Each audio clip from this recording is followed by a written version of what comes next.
what do you call this? I don't know. It's not socialist. It's a different type of governmental structure. And the closest thing I can think is communist, which I know that's a huge trigger word. It's like saying bomb on an airplane, right? You gotta bear with me here. The whole thing is like, I like using weaknesses as a strength.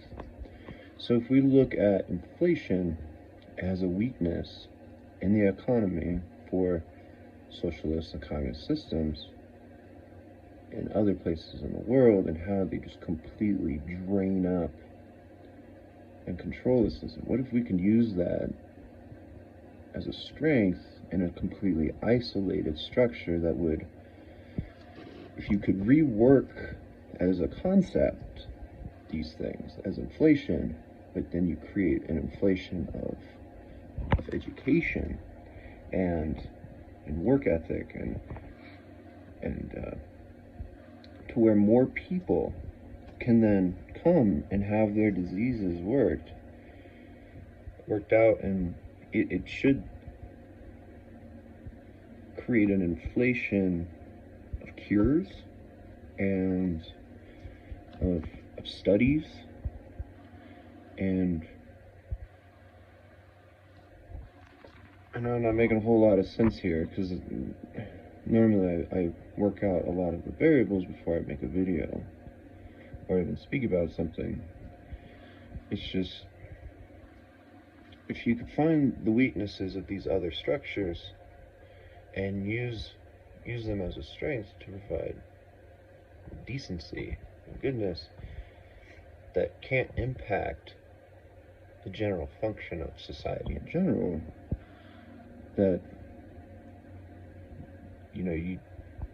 it's like turning a nuclear bomb into a power plant, you know what I mean? So how do you take and create within an entire medical society?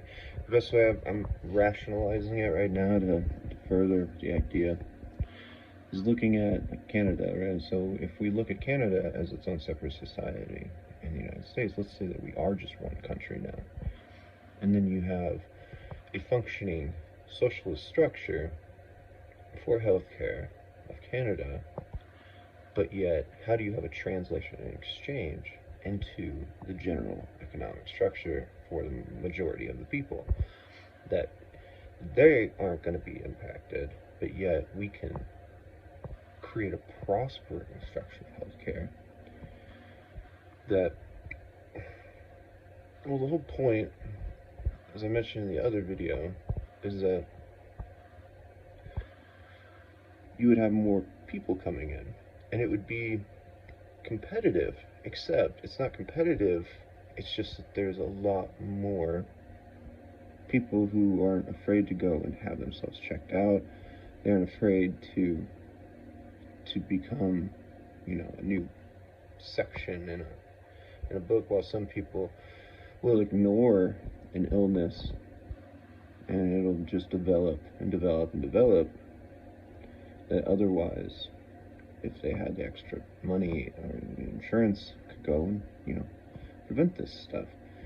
And we're treating it like the people that are the most worthy are the only people worthy of that are logistically the most parasitic people in the economy, where the money just flows up and it never comes back down to the people.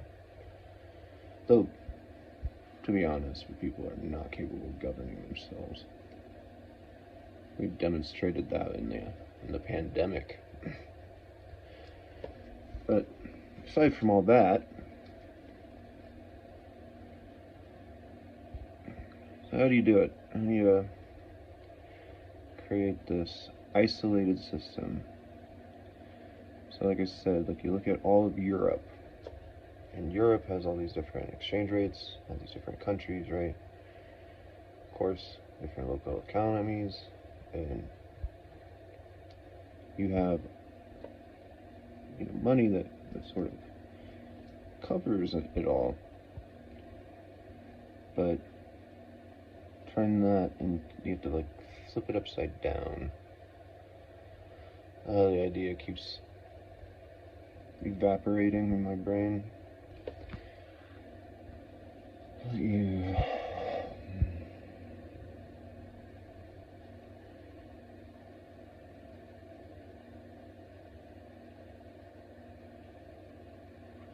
So how many options are there? And I know there's one, like using Bitcoin, two, like using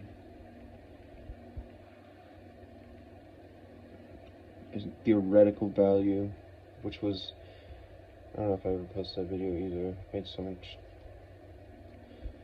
stuff about reevaluating equitable value and biasing it by theoretical value. So if you can mass produce something, then that is equal to the man hours put in to it, and that just should derive the costs.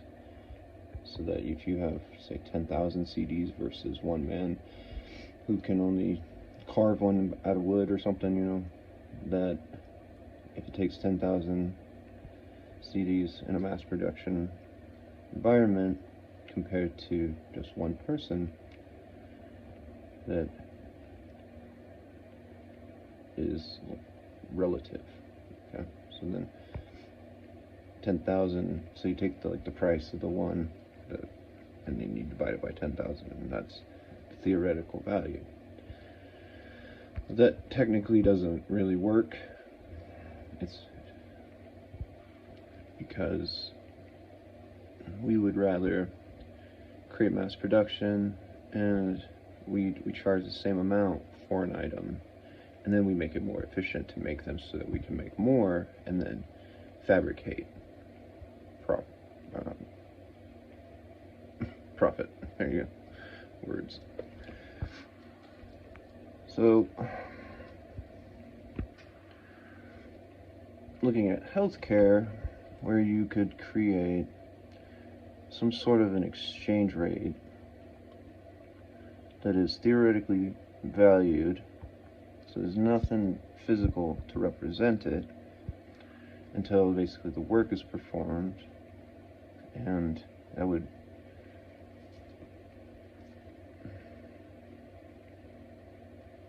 I don't know. I'm already burning my brain out.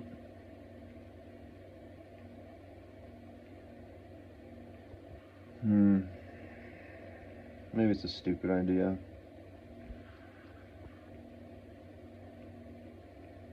It's never been done before. How do you use the weaknesses as strength? It's a bad thing to say communist. It's not communist. There's no word for it that I know of anyway, for what I'm trying to understand. Because the whole point is that we don't want to drain the money out through taxes, because then taxes just increase. So how do you isolate a needed system from current economic structure, but still allow it to function in society without an exchange rate? Which means that instead of taxing the people, you tax like the government. And so how does the government be taxed? Well, it has to fabricate value. It has to invent value. Since it has nowhere else to get it other than the people. Now all of a sudden you have this exchange rate that cannot be corrupted, because it can't be simply just creating a pumping out of money into the economy, right? It's not just like a hose that's not hooked up to anything and it's just pouring out more water magically. But yet it pumps into healthcare. So you create that hose that does just pump magically, but doesn't flood into, say, a pool, which our pool is metaphorical for our economy, that you then would need an infinitely deep hole that can't exist either. So medicine would become this infinitely pumped, magically pumped into a hole that could never fill up or overflow. It would just be there, be, like perpetual motion, right? So theoretical value. Now you need the exchange. How do you, say, take one drop out, add it to this pool, and the pool functions just as our economics have, like the water cycle or something. You're not flooding the rivers or anything. You're not washing away townships, townsteads, or whatever, homesteads, townships. My brain? It looks like it's green. That's weird. That's what it feels like to get old, huh? You just start seeing your hair gray. How funny. Anyway.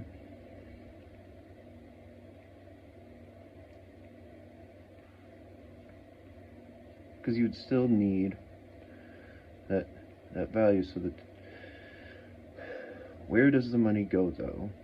So you have this theoretical equitable value that is pumped into something that is completely self-isolated and self-sustaining. Okay? I want to create this perpetual motion machine here, right? It doesn't technically exist, but yet it does. In that, how can a doctor then still live happily, but yet have all their work? They can, they can push their fields forward. They can, I forget the word for the, advance your fields.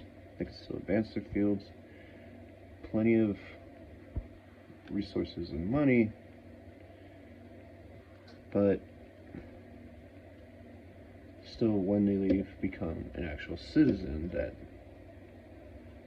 I think it won't work, because doctors genuinely are the profiteers of life and death. That when and studies have shown that when you start providing free healthcare in America, doctors will leave. They will go elsewhere because they want to rip people off for their needs. And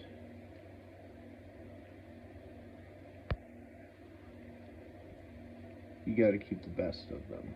So you still want the best, you still want the good ones, right? And those are the ones that will advance their fields, that can go to this environment, this magic utopian healthcare structure. It might even work for science too, maybe. I don't know. But, well, in theory it will. In physics, yeah, that'll eventually happen once we can fabricate matter. But we're getting there for that, at that point. So how do we... Where's the exchange? Where is it that the providers, the healthcare workers, employees, the doctors, right? Where do they get their money at? Where does that come from? Where it's like walking through a force field or something, you walk through and all of a sudden magically they have their paycheck. Where then in the economy does that money come from? You can create this completely isolated theoretical value structure, and there has to be an exchange rate. I mean, because resources are still limited. They're always going to be limited. But also control the profiteering of life and death. That's the whole point. You want to control the profiteering of life and death, because that keeps it ethical and moral. And you're trying to save people. You're looking at pain and disease. You're not looking at people for their pocketbooks and to the right in their value. You could, and let's be honest, a lot of people that are like the wealthiest on the planet, they are not worthy. If you just completely destroy the entire economic structure and just put everybody back on a bottom line, a lot of them just got lucky. They don't really have the brains. They just know how to con when they derive their success based on how they trick people. And that's why food is shit now. Because it is like, whatever. I don't want to get into that, but oh my god, another 15-minute video.